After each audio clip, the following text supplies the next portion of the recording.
An féidir a rálum faoin díomá a bhí ort agus ag do pháirtí leis an bhóta sa dál cúpla seachtain ó hen maidir le seilg sionnaigh? Cinnte bheoh míad agsúil go dúradh Sinn Féin takeíocht don policy seo ach ar fána nach bhfuil rósol níor thug siad agus le sin ní rah a ggóhan takeíocht ag an mille chun dul tríd an dá. Bheoh nadidir an nach sé in éon chuí mar nach bhfuil an mórmh ag an clé faoi láthair ach bin an rud seasamach is mó dumsa faoi gach a tharla leis. Ok, agus ó thaobh an eite clé in éireann go generalta, an siad tú tréis an bhóta seo go bhfuil páirtí Sinn Féin mar go nápháirtí ar an eite clé in Éireann ann?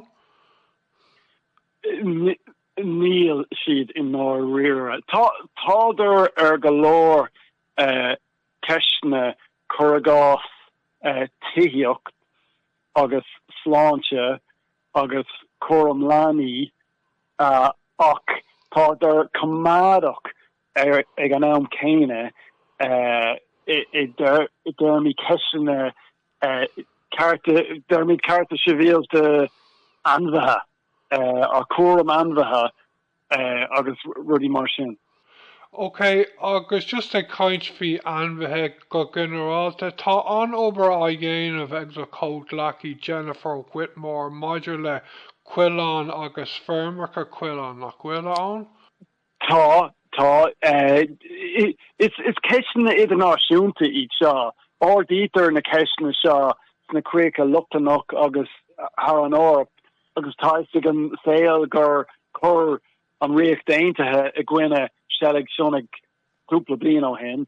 Bhí an díospóireacht an sin an spéisiúil i Westminster daoine ón pártaí cumádach ag rá for tradiisiún a bhí ann agus daoine ó pártaí Lucht Oibre ag rá gur rud scanrúil atá ann a chur gur fuil atá a chur nóir atá seilg sionnaigh ar siúil.